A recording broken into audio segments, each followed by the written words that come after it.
નમસ્તે મિત્રો. આજની આ સિરીઝમાં આપણે આપણા શરીરો વિશે જોઈશું. માણસને એક સાથે ઘણા શરીરો હોઈ શકે. એ શરીરો કયા કયા છે અને એની ઉપયોગિતા શી છે? માણસને ઘણા શરીરો છે અને તે એકી સાથે છે એ વાત સામાન્ય માણસને તો હાસ્યાસ્પદ જ લાગે. આપણે એમાંના બહારના સ્થૂળ શરીરથી એકબીજાને ઓળખીએ છીએ. શરીરની કિંમત તેની ઉપયોગિતાની દ્રષ્ટિએ છે. સાચી રીતે જોતા તો એ જીવાત્માને વ્યક્ત થવાનું વાહન છે. શરીરને આત્મા છે એવું બોલવું ખોટું છે. વસ્તુતઃ તો આત્માને શરીર હોય છે. આ વસ્ત્ર નિરુપયોગી થતાં તેને કાઢી નાખવામાં આવે છે, જેને આપણે મૃત્યુ કહીએ છીએ, અને જીવાત્મા તેના બીજા શરીરમાં કાર્ય કરે છે. જીવાત્મા આ રીતે વસ્ત્રોથી વીંટળાયેલો હોય છે. તે શાશ્વત છે, જ્યારે એના શરીર નાશવંત છે. જેમ મુસાફરી માટે આપણે જુદા જુદા વાહનો જેમ કે ટ્રેન, સ્ટીમર, એરોપ્લેન, બસ, ઘોડાગાડી વગેરેનો ઉપયોગ કરીએ છીએ, એમ જીવાત્મા તેના જીવનની મુસાફરી માટે જુદા જુદા શરીરોને ઉપયોગમાં લે છે. ખ્રિસ્તી લોકોના ધર્મ પુસ્તક બાઇબલે બે જ શરીરની વાત કરી છે: કુદરતી શરીર એટલે કે નેચરલ બોડી અને આધ્યાત્મિક શરીર એટલે કે સ્પિરિચ્યુઅલ બોડી. જ્યારે થિયોસોફી સામાન્ય રીતે બધાને સમજાય એ માટે 4 શરીરોની વાત કરી છે, જ્યારે કેટલાક લિટરેચરોમાં 7 શરીરની પણ વાત કરી છે. જેમ કે 4 શરીરની વાત કરીએ ઉપરથી તો સ્થૂળ શરીર, વાસના શરીર, મનોમય શરીર અને કારણ શરીર. વિસ્તારથી 7 શરીરની વાત જો કરીએ તો સ્થૂળ શરીર, ફિઝિકલ બોડી, છાયા શરીર, ઇથરિક બોડી, વાસના શરીર, astral body, lower mental body, નિમ્ન મનોમય શરીર, હાયર મેન્ટલ બોડી, ઉચ્ચ મનોમય શરીર, કારણ શરીર, કોઝલ બોડી, અને છેલ્લે છે આધ્યાત્મિક બોડી એટલે કે એટમિક બોડી. આપણા હિન્દુ ધર્મગ્રંથોમાં 5 શરીરોની વાત કરી છે, જેને પંચકોશ તરીકે પણ ઓળખવામાં આવે છે. જીવાત્મા આ શરીરો દ્વારા સ્થૂળ ભુવનમાં જાત અનુભવો મેળવે છે. આવા સ્થૂળ શરીરો વિના તે સ્થૂળ ભૂમિકામાં આવી શકતો નથી, પણ તેમ કરવા જતાં તેની પૂર્ણતાની મર્યાદાઓ ધૂંધળી બને છે. જ્યારે તેના વસ્ત્રો, આવરણો દૂર થાય ત્યારે જ તે પુનઃ પ્રકાશવા માંડે છે. આ જાતનો તેનો ચેતનાનો ઉગાડ, અનફોલ્ડમેન્ટ ઓફ કોન્શિયસનેસ, તેના પ્રવાસને અંતે પૂર્ણ જાગૃત સ્થિતિમાં થાય છે. અને આ જ આપણા બધાની ડેસ્ટિની છે. ત્યાં સુધી આપણે સૌએ પહોંચવાનું છે, જેમાં આ શરીરો આપણને ખૂબ જ ઉપયોગી સાબિત થાય છે. દરરોજ રાત્રે ઊંઘમાં આપણો જીવાત્મા શરીરની બહાર નીકળી વાસના ભુવનમાં ફરે છે. મૃત્યુ પછી તો તે વાસના શરીરમાં થોડો સમય રહી આગળના ભુવનોમાં જવા ઉત્સુકતા ધરાવતો હોય છે. તેનું છેલ્લું શરીર એ કારણ શરીર છે, જે માણસના અનેક જન્મો દરમિયાન કાયમનું શરીર છે. તે આત્માનું નિવાસસ્થાન છે. જીવાત્માએ સ્થૂળ ભુવનમાં સંચિત કરેલા અનુભવો ત્યાં એકત્રિત થાય છે, અને જ્યારે તે પુનઃજન્મ લે છે ત્યારે તેનો અનુભવ તેની સાથે તે લેતો જાય છે. આ બધા શરીરો તેને અનુભવ મેળવવા ઉપયોગમાં આવે છે, અને તે રીતે તેનો વિકાસક્રમના સિદ્ધાંત મુજબ વિકાસ થઈ જાય છે. દરેક જન્મે આ શરીરે તો બદલાયા કરે છે, પરંતુ તેમાં રહેલું ચૈતન્ય એ કાયમનું છે. હવે આપણે જોઈએ કે સ્થૂળ શરીર એટલે કે ફિઝિકલ બોડી શેનું બનેલું છે. માણસને અનેક શરીરો છે, છતાં તેને તેના સ્થૂળ શરીરનો જ વધુ ખ્યાલ છે, કારણ કે તેને તે જુએ છે અને તેનો જ તે સભાનપણે ઉપયોગ કરે છે. આ સ્થૂળ શરીર 2 ભાગોમાં વહેંચાયેલું છે: સ્થૂળ ભૌતિક શરીર અને છાયા શરીર. આપણે કહીએ છીએ કે શરીર એ હું નથી, અને છતાં તેની જ માવજત આપણે કર્યા કરીએ છીએ અને તેને જ ચાહીએ છીએ. સાચી રીતે આપણે શરીરમાં રહેલા ચૈતન્યને ચાહીએ છીએ, કારણ કે ચેતના રહિત મરદાને આપણે ઘરમાં ટકવા દેતા નથી. તેને આપણે ઉતાવળથી સ્મશાને પહોંચાડીએ છીએ. આ સ્થૂળ શરીર 5 મૂળ તત્વોનું બનેલું છે.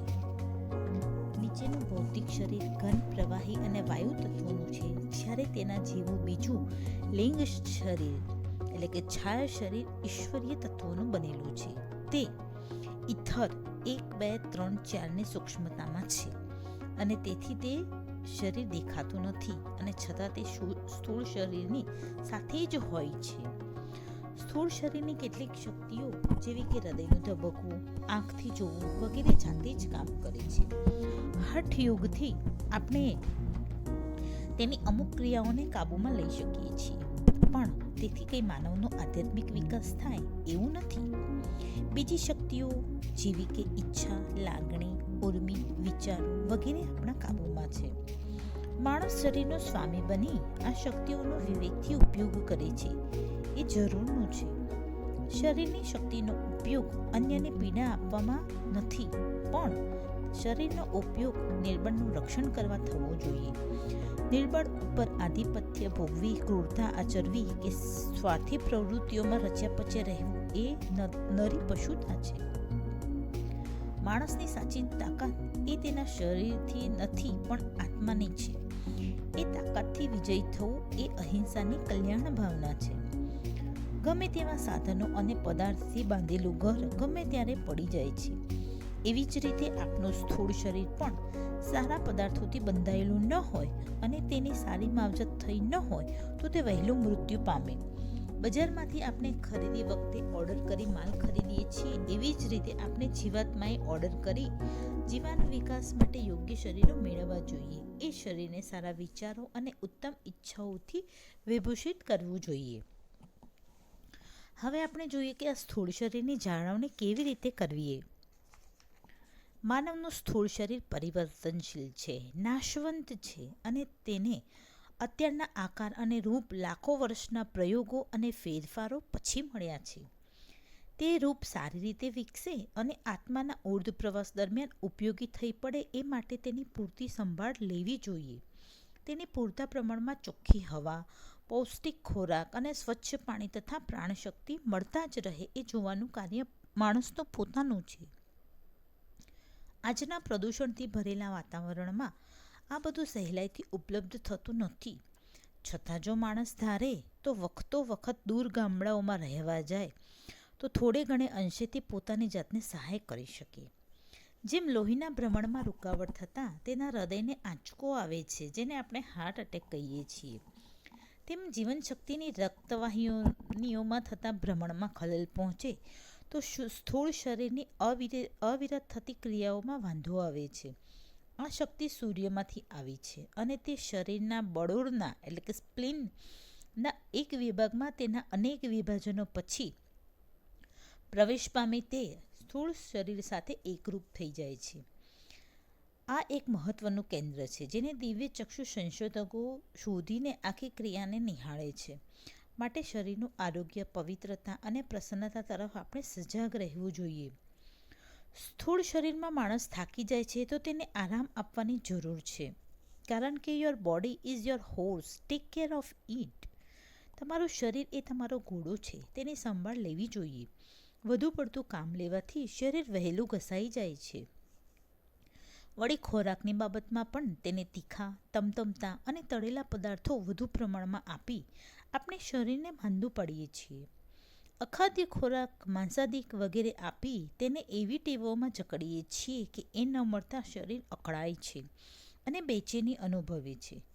શરીરને ટેવો કેવી પાડવી એ આપણા હાથમાં છે. સારી ટેવોવાળું શરીર આંતરબાહ્ય તંદુરસ્તી અનુભવે છે અને તે જગતની ભવ્ય રમણીયતા અને ઈશ્વરની તેના પરિવાર પ્રત્યેની ઉમદા લાગણીઓનો પ્રત્યક્ષ ખ્યાલ મેળવે છે. ઘરના નોકર તરફ આપણું વલણ સ્નેહપૂર્વક હોવું જોઈએ, જેથી એ આપણને વફાદાર રહે. તેવી જ રીતે આપણું શરીર એ આપણું નોકર છે, તેને કેળવવું જ રહ્યું. હવે આપણે ઇથરિક બોડીની વાત કરીએ.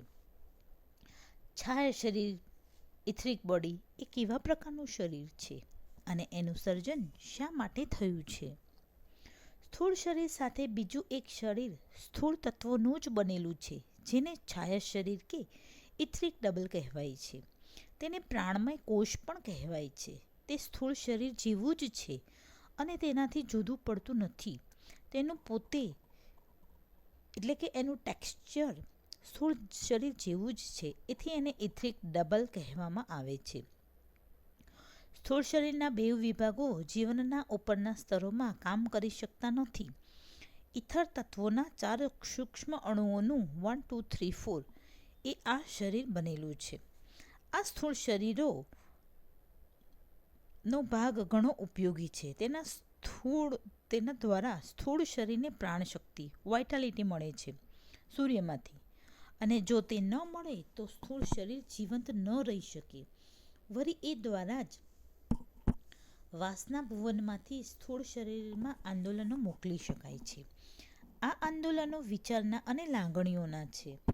છાયા શરીર માધ્યમ તરીકે કામ આપે છે. માણસના મૃત્યુ વખતે તેનો આત્મા છાયા શરીરમાં બેભાન સ્થિતિમાં રહે છે. જો સ્થૂળ શરીરને બાળી નાખવામાં આવે તો છાયા શરીર આપમેળે સૂક્ષ્મ પ્રકૃતિમાં થોડા સમય પછી લય પામે છે, અને જો મૃત શરીરને દાટવામાં આવે તો થોડા સમય પછી તે મૃત શરીર અદૃશ્ય થાય છે. છાયા શરીરને પકડી રાખીને કોઈ જીવાત્મા રહી શકતો નથી. તેને તો છાયા શરીર છોડવું જ પડે છે. છાયા શરીર છોડવાથી જીવાત્મા બદલાતો નથી. તેની ભાવનાઓ, વાસનાઓ, ઉર્મિઓ વગેરે તેની સાથે જ લઈને તે આગળ વધતો હોય છે. તે સૌ સંબંધીઓને તેમના સ્થૂળ શરીરમાં જુએ છે, પરંતુ કોઈ તેને જોઈ શકતું નથી. અહીં વચ્ચે આપણે સ્વપ્નની પણ થોડી વાત કરી લઈએ, કારણ કે આપણા શરીર સાથે જ સંકળાયેલી બાબત છે. શું સ્વપ્નો સાચા હોય છે ખરા? આપણને યાદ આવે કે ન આવે, પણ ઊંઘમાં આપણે બધા જીવાત્મા સ્થૂળ શરીરમાંથી બહાર જઈએ છીએ. જ્યારે પાછા આવીએ છીએ ત્યારે વાસના ભુવનની કેટલીક સ્મૃતિઓ આપણી સાથે હોય છે. તેને સ્વપ્ન કહેવામાં આવે છે. વાસના ભુવનની અને મનોમય પ્રદેશની બધી બાબતો યાદ રહેતી નથી, કારણ કે આપણું મગજ જે સ્મરણ શક્તિ ધરાવે છે તે તો સ્થૂળ શરીરમાં જ હોય છે, અને તે આપણી સાથે ઊંઘ દરમિયાન મુસાફરીમાં હોતું નથી. રાત્રિ સલાહ આપે છે. ઊંઘમાં જે પ્રશ્નો આપણે પથારીમાં પડ્યા વિચારતા હોઈએ છીએ તેનો ઉકેલ ઘણીવાર આવે છે, અને જાગીએ છીએ ત્યારે આનંદિત હોઈએ છીએ. કેટલીક વખત ભાવિ સૂચક સ્વપ્નો આવે છે અને તે ચેતવણી આપે છે. ઊંઘમાં મનોમય ભુવનમાં ચેતવણી સૂચક બનાવો આકાર લેતા જણાય છે, અને તે ત્યાં ઝઝૂમતા હોય છે. આપણે જ્યારે જાગીએ છીએ ત્યારે એની અસર આપણા મગજ ઉપર હોય છે. આ બધું સાચું જ છે એમ માની ન લેવું. આંતરિક દુનિયામાં સૂક્ષ્મ દ્રશ્યો અને અવાજોની અસર રહે છે. એ માટે સંવેદનશીલ, સંયમી અને સુશાંત મગજની જરૂર છે. યાદ રાખવાનો દ્રઢ નિશ્ચય રાખી રાત્રે સૂઈ જવું જોઈએ. સાચી સ્મૃતિઓ એટલી બધી સૂક્ષ્મ છે કે જાગ્રત થતાં જ તે ઉડી જાય છે. રાત્રે સૂતી વખતે મગજમાં ભૌતિક અથડામણો થઈ હોય છે તો તેવા સ્વપ્નો આવે છે. રાત્રે ઊંઘમાં એક વ્યક્તિને તેનો ફરીસીથી વધ થયેલો લાગ્યો, પણ જાગ્રત થતાં જણાયું કે તેના ગળા ઉપર બારીના પડદાની લાકડી પડી હતી. આ રીતે જોતા સ્વપ્નો માનસિક સ્થિતિનું ચોક્કસ સૂચન કરે છે. વિકસિત જીવાત્માની સ્મૃતિ સાચી હોવાનો સંભવ છે. જ્યારે સામાન્ય માણસના સ્વપ્નોમાં સામાન્યતઃ કોઈ ખાસ વજૂદ હોતું નથી.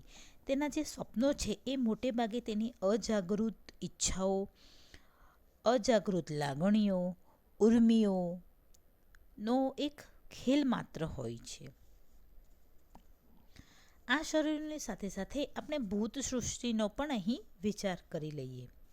શું ભૂત સૃષ્ટિ સાચી છે? અને શું આ ભૂતો આપણને નુકસાન કરી શકે? માણસનું છાયા શરીર તેના સ્થૂળ શરીરથી છેક છૂટું પડી જતું નથી, અને મરણ પછી પણ તેનાથી ઘણી દૂર જતું નથી.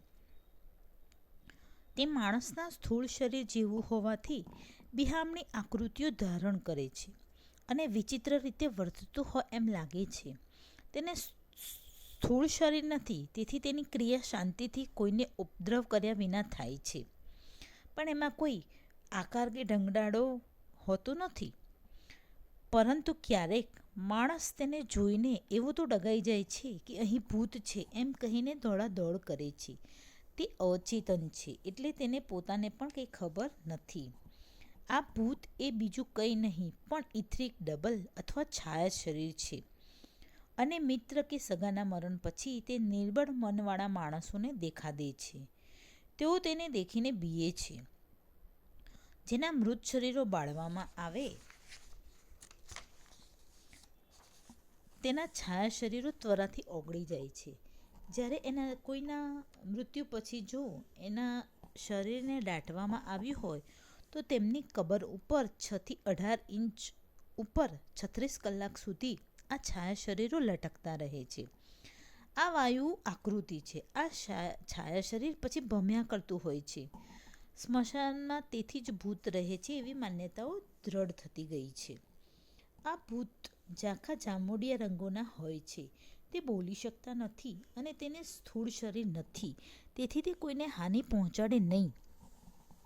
તેથી કોઈને ગભરાવાની જરૂર નથી. કેળવણીના પ્રચાર સાથે હવે આવી બેહુદી માન્યતાઓ શહેરમાં ઘણા અંશે ઓછી થતી જઈ રહી છે. હવે આપણે એસ્ટ્રલ બોડીની વાત કરીએ. અગાઉ આપણે સ્થૂળ શરીર, ફિઝિકલ બોડી, ઇથરિક બોડી એટલે કે છાયા શરીરની વાત કરી. સાથે સાથે સ્વપ્ન અને ભૂત સૃષ્ટિની પણ વાત કરી. હવે અહીં આપણે આપણા ત્રીજા શરીર એસ્ટ્રલ બોડીની વાત કરીએ કે માણસને એનું વાસના શરીર શા ઉપયોગમાં આવે છે. સ્થૂળ ભુવન પછીનું ભુવન તો વાસના ભુવન એસ્ટ્રલ પ્લેન કહેવાય છે. એને ઈચ્છા, લાગણી કે કામના ભુવન પણ કહેવામાં આવે છે. મૃત્યુ પછી માણસનું જીવાત્મા આ વાસના ભુવનમાં તેની ઈચ્છાઓ અને વાસનાઓની તૃપ્તિ માટે તલસતો અહીં તહીં ભટકે છે. જીવાત્માની સાથે મૃત્યુ પછી તેની વાસનાઓ તેમજ તેના વિચારો સાથે જ જાય છે. વાસના ભુવન માણસના સ્થૂળ ભુવન સાથે ઓતપ્રોત રહેલું છે. એ દેખાતું નથી કારણ કે સ્થૂળ શરીર કરતાં વાસના શરીરના બંધારણમાં ફરક છે. એ સૂક્ષ્મ પદાર્થોનું બનેલું છે અને એથી જ તે વાસના ભુવનમાં કાર્ય કરી શકે છે. આંધળો માણસ જોઈ શકતો નથી છતાં વસ્તુ કે વ્યક્તિનું અસ્તિત્વ સ્વીકારે છે. તેમ વાસના ભુવન અને વાસના શરીરનું અસ્તિત્વ સ્વીકારવું પડશે. આંધ્રપ્રદેશના સંશોધનકારો આ વાસના ભુવનમાં જાગ્રત અવસ્થામાં પણ કાર્ય કરી શકે છે. આપણે જ્યારે ક્રોધ કરીએ, પ્રેમ કરીએ કે દુઃખી થઈએ ત્યારે આ વાસના શરીરનો ઉપયોગ આપણી જાન બહાર થાય છે. એક વાત સ્પષ્ટ છે કે સ્થૂળ શરીર માફક વાસના શરીરનો ઉપયોગ આપણે ફાવે તેમ કરી શકતા નથી. વાસનાઓની તૃપ્તિ થાય અથવા આપણે તેનાથી કંટાળી જઈએ કે તરત જ બીજા શરીરોનો ઉપયોગ શરૂ થાય છે. માનવનો જીવાત્મા મૃત્યુ પછી વાસના ભુવનમાં ક્યાં ક્યાં ભટકે છે? આ પ્રશ્નને પણ અહીં આપણે જોઈ લઈએ.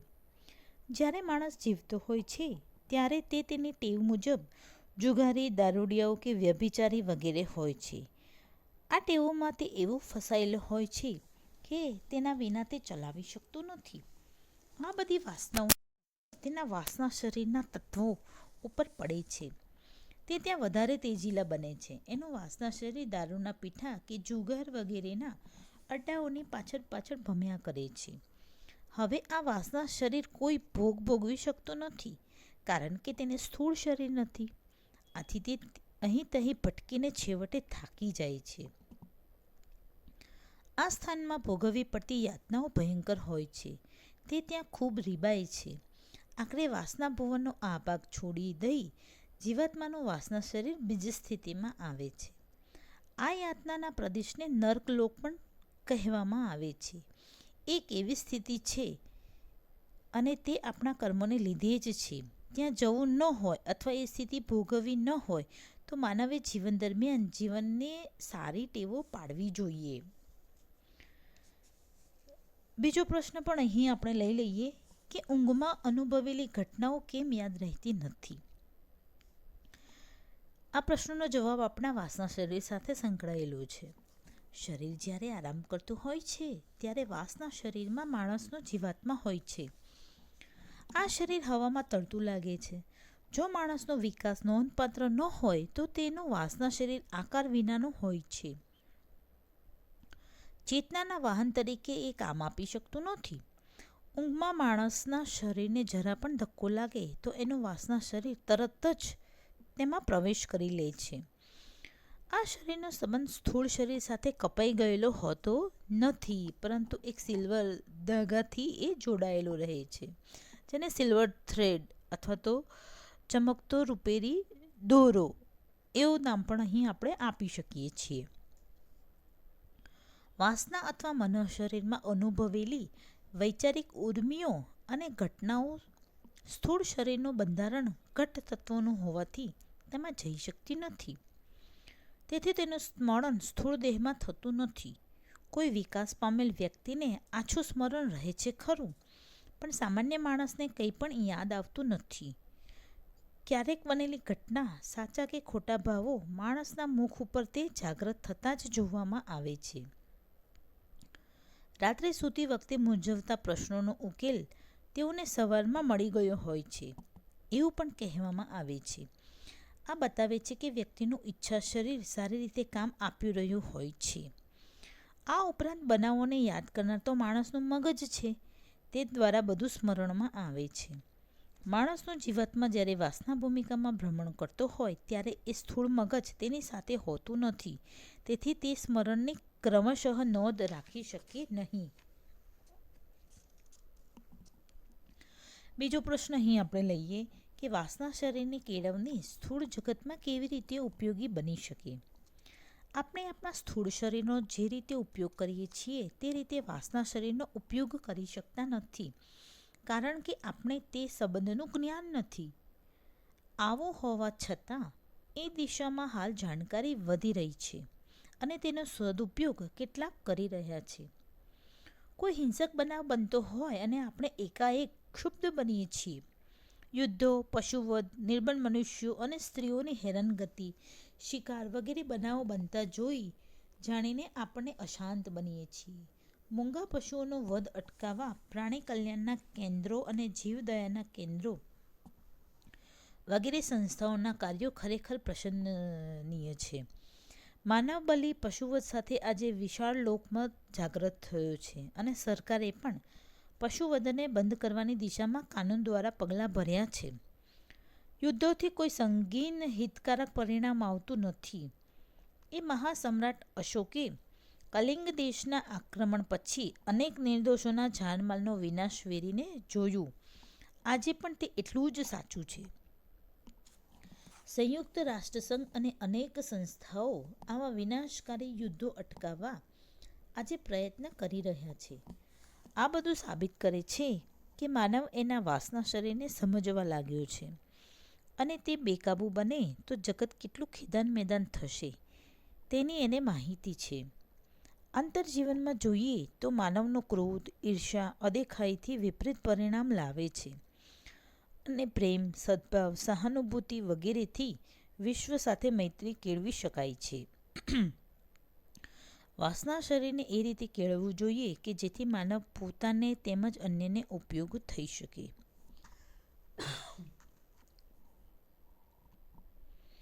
બીજો પ્રશ્ન પણ અહીં આપણે જોઈએ.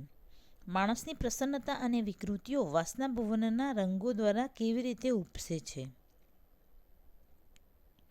માનવનું વાસના શરીર સ્થૂળ શરીર માફક 7 પદાર્થોનું બનેલું છે, જેની વિસ્તારથી સમજ એન્શિયન્ટ વિઝડમ એટલે કે ડૉક્ટર એની બેસન્ટના પુસ્તક પુરાણી પ્રજ્ઞામાં દરેક ભુવનના પેટા ભુવનની વાત એમાં આપેલી છે. માણસના વાસના શરીર સ્થૂળ શરીર માફક 7 પદાર્થોનું બનેલું છે. એ વાસના પદાર્થો સૂક્ષ્મ છે. આ શરીર વાસનાઓના પ્રમાણમાં જાડું પાતળું રહે છે. સારી વાસનાઓવાળાને જીવાત્મા આ શરીરમાં ઝબૂકતો હોય છે, જ્યારે જંગલી અને અણઘડનું આ શરીર આકાર વિનાનું હોય છે અને તે સ્વતંત્ર રીતે કાર્ય કરી શકતું નથી. આ વાસના શરીરની સુંદરતા એના સ્થૂળ શરીર ઉપર આધાર રાખે છે.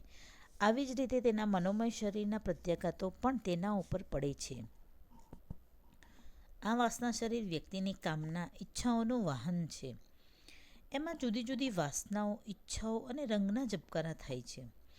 ગુસ્સો થાય છે એથી વાસના શરીરમાં ચમકદાર લાલ રંગ અને પ્રેમના આવિર્ભાવથી ગુલાબી લાલ રંગ ચમકે છે. કોઈના પ્રત્યે તિરસ્કાર કે અહિતની ભાવનાને લીધે કાળા કાળા વાદળો ત્યાં જામેલા હોય છે અને વિચિત્ર રીતે ઉપસેલા ભૂખરા લાલ રંગના ઝબકારા વ્યક્તિના લંપટપણાની નિશાની સૂચવે છે. વ્યક્તિની ઈર્ષ્યા ઝાંખા લીલા રંગમાં અને ભયભીત મનોદશા આછા કાળા પડતા રંગમાં વાસના શરીરમાં દેખાય છે. સંશોધનકારોએ આ રંગોનો અભ્યાસ કરી વ્યક્તિના કામના શરીરના વિકાસનો ક્યાસ કાઢે છે. માણસ કંઈ પણ છુપાવી શકતો નથી. એની આશાઓ અને નિરાશાઓ, એની ભક્તિભાવના અને કલ્યાણમૂલક પ્રવૃત્તિઓ બધું જ અહીં અંકિત થયેલું હોય છે. એની ઈચ્છાઓ અને કામનાઓના આંદોલનો અન્ય ઉપર પડે છે અને તે પોતાના ભાવો તે બીજામાં જાગૃત કરી શકે છે. આ લાગણી શરીરને જ્યાં સુધી માનવની લાગણી, ભાવના, ઉર્મી, વાસના સાથે સંબંધ છે ત્યાં સુધી તેનો ઉપયોગ સંગીત, કળા, નૃત્ય કળા વગેરે અનેક લલિત કળાઓ દ્વારા તેનો ઉચ્ચ સ્તરે ઉપયોગ થઈ શકે.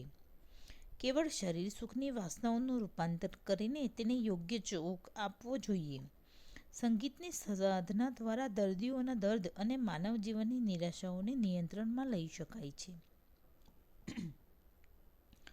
સંગીત અને કળાઓ દ્વારા જીવાત્મા જીવનની ધન્યતા અનુભવે છે અને આધ્યાત્મિકતાની દિશામાં જીવનનું સાચું દર્શન અનુભવી શકે છે. આ રીતે જોતા લાગણી શરીરનું ઉદ્દીકરણ એ સચેત જીવાત્માનો સાચો અભિગમ છે. જગતની કુરૂપતા અને દુર્ગંધતામાંથી પોતે તેમજ અન્યને પ્રેમ પારાવારમાં સ્નાન કરાવી આનંદ બ્રહ્મની અનુભૂતિ કરાવી શકે છે. આની સાથે બીજો પ્રશ્ન પણ આપણે ભણી લઈએ કે શું માણસના મૃત્યુ પછી થતી રડાકૂટ કેવી રીતે એને નુકસાન કરી શકે છે? અહીં મોટાભાગના લોકો માણસના મૃત્યુ પછી અતિ શોકનું વાતાવરણ ઊભું કરી દે છે. સગા સંબંધીઓ દિવસોના દિવસો સુધી રડાકૂટ કરે છે અને સગાના મૃત્યુ વખતે પણ તેને શાંતિથી મરવા દેતા નથી. આ બધી ક્રિયા અયોગ્ય છે. માણસ જ્યારે મૃત્યુ પામી રહ્યો હોય છે ત્યારે તેનો શ્વાસ ધીમે ધીમે બંધ થતો જાય છે. તેના આંતરનયનોની આગળથી તેના સમગ્ર જીવનમાં તેને કરેલા કર્મોની એક ફિલ્મ પસાર થતી હોય છે. તે ગંભીર પ્રસંગે પ્રાણ પોક પાડીને અને રડાકૂટ કરીને આ આખા ચિત્રને કુલષિત કરવું એ બરાબર નથી. એ આત્મા શાંતિ ચાહે છે. તેને મૃત્યુ પછીના ભવ્ય જીવનમાં ઘૂમતા અનેક અદ્રશ્ય મદદનીશો આવકારવા ત્યાં ઊભા હોય છે. એ સમયે રડાકૂટથી પેલા મરી રહેલ માનવનું ચિત્ત સ્થૂળ ભુવન તરફ આકર્ષાય છે. આપણે તેને ઉપયોગી થવાને બદલે શત્રુ તરીકે વર્તીએ છીએ. આ ઉપરાંત સગા સંબંધીઓ રડે છે અને તે જનાર વ્યક્તિ માટે રડતા નથી. મોટાભાગે પોતાના સ્વાર્થ ખાતર જ રડે છે. તેમને એક સંબંધીને હંમેશા માટે ગુમાવી છે, પણ એ સંબંધી તેના ભાવિ વિકાસ માટે આગળ વધી રહ્યો છે એવું જ્ઞાન ન હોવાને લીધે આપણે તેના માર્ગમાં રૂકાવટ કરીએ છીએ. મરનાર તો પાછો આવતો જ નથી. એને માટે ખરેખર શોક કરવો મિથ્યા છે. આથી એની સફરને શુભેચ્છાઓ પાઠવીએ એ જ એનું સાચું તર્પણ છે. હવે આગળના શરીરોની વાત કરીએ. એ છે mental body, lower mental body and higher mental body. ને અહીંયા આપણે એકસાથે લઈશું. માણસનું મનોમય શરીર એટલે કે મેન્ટલ બોડી શું કાર્ય કરે છે અને એનું બંધારણ કેવા પ્રકારનું છે? માનવ જીવનના આ જન્મમાં સ્થૂળ અને વાસના શરીર પછીનું આ શરીર છે. આ શરીર મનોભુવન ઉપર કાર્ય કરે છે. આ ભુવનને દેવાચન અથવા દેવલોક તરીકે પણ ઓળખવામાં આવે છે. આ ભુવન ફરી બીજા 7 સૂક્ષ્મ પદાર્થોનું બનેલું છે. ઉપલા 3 પદાર્થોનું બનેલું ભુવન અરૂપ કહેવાય છે, જ્યારે નીચલા 4 સૂક્ષ્મ પદાર્થોથી બંધાયેલું ભુવન એ રૂપલોક કહેવાય છે. આ ભુવનોમાં કામ કરતું માનસિક શરીર છે. ઉપલા વિભાગમાં કામ કરવા શરીરને કારણ શરીર કહેવામાં આવે છે. રૂપ શરીર તો માણસના આ જીવનના અંત સાથે નાશ પામે છે. વ્યક્તિના બીજા જન્મમાં તેને નવું મન શરીર લેવું પડે છે. આ રૂપ શરીરના વિભાગને સ્વર્ગ પણ કહેવામાં આવે છે. આખું મન શરીર વિચાર શરીર તરીકે પણ ઓળખાય છે. આ શરીરમાં માણસને સંપૂર્ણ શાંતિ અને સુખનો અનુભવ થાય છે. અહીં શરીરને દુઃખ કે દિલગીરી સ્પર્શ કરતા નથી. એ વિચાર માત્રથી સુખના સાધનોનું સર્જન કરે છે. આ ભુવનમાં અનિષ્ટ પ્રવેશી શકતું જ નથી. કેટલીક વ્યક્તિઓનું આ મન શરીર વિકાસ પામેલું હોતું નથી. એથી મનના વિચાર વ્યવસ્થિત રીતે કાર્ય કરી શકતા નથી. તેની ધારી અસર થતી નથી. તેઓના વિચારો ડહોળાયેલા રહે છે. વિકસિત જીવાત્માની મનઃ શરીર સ્પષ્ટ વિચારસરણી મુજબ કાર્ય કરે છે. આત્માનું અવતરણ, ડિસન્ટ ઓફ ધ સોલ, કારણ શરીરની નીચે તેના શુદ્ધ સ્વરૂપે થતું નથી. તેને સ્થૂળ ભૂમિકામાં આવવા માટે મન, વાસના અને સ્થૂળ પદાર્થના વસ્ત્રો ધારણ કરવા પડે છે. એ મનોભુવનમાં મનરૂપે અને વાસના ભુવનમાં ઉર્મી રૂપે પ્રગટ થાય છે. જો સ્વાર્થી અને હલકા વિચારો ધરાવે છે એનું મનઃ શરીર નીચેના ભાગમાં મોટું હોય છે, જ્યારે પવિત્ર વિચારોવાળાઓનું આ શરીર ઉપરથી વિકસેલું હોય છે. એ આકૃતિને ચકાસી સંશોધકો માણસના મનઃ શરીરમાં કેટલો વિકાસ થયો છે એની નોંધ લે છે. આ શરીર ઈંડાના આકારનું છે અને તે બધા શરીરોમાં ઓતપ્રોત છે, પણ વાસના શરીરથી તે દેખાતું નથી. આગળ એક પ્રશ્ન અહીં લઈએ. શુદ્ધ મનની પ્રાર્થનાઓ, સંતોના આશીર્વાદ વગેરે ફરે છે ખરા અને શાથી? આ પ્રશ્ન આપણા મનસ શરીર સાથે જોડાયેલો છે. પ્રાર્થના, આશીર્વાદ, પ્રભુનું નામ રટન વગેરે વિચાર શક્તિના સ્વરૂપો છે. એ શક્તિ અતિ બળવાન છે. સામાન્ય માણસની પ્રાર્થનામાં સ્વાર્થ રહેલો હોય છે, પણ સંતોની પ્રાર્થનામાં આરાધના અને વિશ્વ સૌંદર્ય તરફથી ભાવાંજલિ હોય છે. તેમાં અનંત બ્રહ્મ સાથે તન્મયતા સાધવાનો અંતરનો પ્રયત્ન હોય છે. આવી પ્રાર્થના જપ કે શુભેચ્છાઓના અનુકૂળ પ્રત્યાઘાતો પડે જ છે. પ્રાર્થનાથી માણસ ઈશ્વર તત્વને સમજી શકે છે. માણસે દિવસમાં એકવાર પણ સનાતન વસ્તુઓ તરફ ધ્યાન કેન્દ્રિત કરવું જ જોઈએ. ધ્યાન પણ એક જાતની પ્રાર્થના છે. આત્મા મુક્ત વિહાર કરતાં કરતાં અનંતનું દર્શન કરી શકે છે. અનંત બ્રહ્મની ઝંખના કરતાં કરતાં ઈશ્વરના પ્રેમ અને સુંદરતાપૂર્ણ સ્વરૂપમાંથી જરૂર પ્રેરણા મળશે. આશીર્વાદો શુદ્ધ ભાવથી પ્રેરિત હોય છે તો હજારો માઇલના અંતરને ટૂંકાવી દુઃખીના કે સ્નેહીના હૃદયને પરિવર્તિત કરે છે. થિયોસોફીમાં ધ્યાન દરમિયાન શુભેચ્છાના આંદોલનો મોકલવાનું દર્શાવાયું છે. આપણી શુભ ભાવના અન્યની શુભ ભાવનાઓને જાગૃત કરે છે અને સુખ શાંતિનું વાતાવરણ જન્માવે છે. ઋષિઓના આશ્રમોમાં આ જાતનો પ્રેમસભર વર્તાવ હિંસક પશુઓમાં પણ હળીમળીને રહેવાની ભાતૃત્વની મીઠી ભાવનાને પ્રસરાવતો હતો. દવાખાનાઓના દર્દીઓ, અપંગો, જેલની કોઠડીઓમાં સબળતા કેદીઓ અને દુઃખીઓ માટે શુભેચ્છાઓ પાઠવો કે જેથી તેઓના દુઃખ દૂર થાય અને તેઓ સન્માર્ગે વળે. હજારો ઔષધો કરતાં આ શુભેચ્છાનું રામબાણ ઔષધ ખરેખર વધારે જલ્દી સારું પરિણામ લાવી શકે છે. હૃદય પરિવર્તનમાં પણ વ્યક્તિની સૂક્ષ્મ ભાવનાઓને જગાડી આત્માની તાકાત ઉપર કામ કરતા માણસો સફળતા મેળવે છે. રોગ નિવારણ અને પાશવતાને દૂર કરવામાં આશીર્વાદ અને શુભેચ્છા ઉપયોગમાં આવે છે. હવે આગળ વાત કરીએ કે મનનો વિકાસ કેવી રીતે કરવો. મન એટલે શું? તો વિચારોનો સમૂહ જેને આપણે મન તરીકે ઓળખીએ છીએ. માણસ પોતાના મનનો વિકાસ અભ્યાસ, ધ્યાન અને શુદ્ધ સુંદર વિચારો દ્વારા કરી શકે છે. તમારે જાતે જ વિચારો કરવા જોઈએ. બીજાના વિચારોથી આત્મોન્નતિ ન થાય, જેને આપણે ઉત્ક્રાંતિ એટલે કે વિકાસ કહીએ છીએ, જેને અંગ્રેજીમાં હ્યુમન ઇવોલ્યુશન કહેવામાં આવે છે. આપણી ચેતનાના ઉદ્દીકરણની આપણે દરરોજ તપાસ રાખવી જોઈએ. એને બગાડનારા તત્વોને ગંભીરતાપૂર્વક વિચારવા જોઈએ. આપણે મૌલિક રીતે કેટલું સારું વિચારીએ છીએ એના ઉપર મનના વિકાસનો આધાર રહે છે. મન તો લોહચુંબક છે. એ વિચારોને ખેંચે છે. એના ફલક ઉપર સારા કલ્યાણની ભાવનાવાળા વિચારો આવવા દેવા. સારા વિચારોથી બંધાયેલું મન પોતાના નવજીવનને માટે સાચી મૂડી ઊભી કરે છે. શૂન્યમાંથી કંઈ સર્જાતું નથી. આપણા એકઠા કરેલા સંસ્કારો બીજા જન્મમાં વધુ વિકાસ માટે કામ લાગે છે. આ મનઃ શરીર રંગની ભાષામાં વ્યક્ત થાય છે. એ ભાષાને દેવભાષા ગણવામાં આવે છે.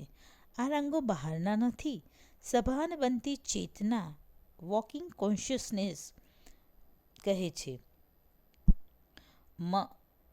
અને એ જ આત્મા. જ્યારે નારંગી રંગ ઉપસતો હોય ત્યારે માણસ અભિમાની છે, અને લાલ ચોળ રંગ હોય ત્યારે તે થોડું ચીડચીડાવટવાળા સ્વભાવનું છે એમ મનાય છે. જ્યારે મનઃશરીર વિકાસ પામેલા હોય ત્યારે તેઓ ગણિતની અઘરી સમસ્યાઓનો ઉકેલ સહેલાઈથી કરે છે. આવા વિકસિત શરીરો સંગીત, ચિત્રકળા અને સાધના માંગતી અન્ય કળાઓમાં જલ્દી નિપુણતા પ્રાપ્ત કરે છે. જીવાત્મા જ્યારે સ્થૂળ શરીરમાં હોય ત્યારથી જ આ મનઃશરીરના વિકાસને ખીલવવા વિશિષ્ટ ઉપાયો કરવા જોઈએ. માણસોનું મન એ વિચાર વગર રહેતું નથી. વિચારો ગમે ત્યાંથી પેસી જાય છે, પણ પ્રયત્નશીલ માણસોએ આ બધા વિચારોને વિવેકથી તારવવા જોઈએ.